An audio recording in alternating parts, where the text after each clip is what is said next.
Hello mummy. Hello బంగారం, ఎక్కడున్నావు తల్లి? కాలిఫోర్నియాలో ఉన్నా మమ్మీ. ఎప్పుడు వస్తున్నావురా? రేపు మార్నింగ్ ఫ్లైట్ టైంకి వస్తున్నా. మీ డాడీ మాట్లాడతారట్రా? ఇవ్వు మమ్మీ.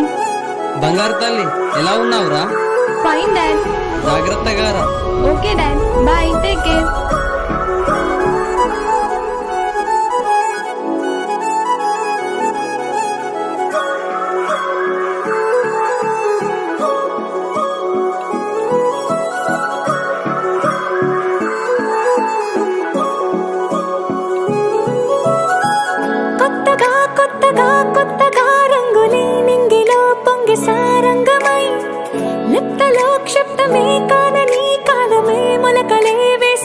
సొంతమై నిన్నలో ఉన్న నీటి చారని కన్నులే తొంగి చూసుకోవని అందుకోలేని అంతులేదని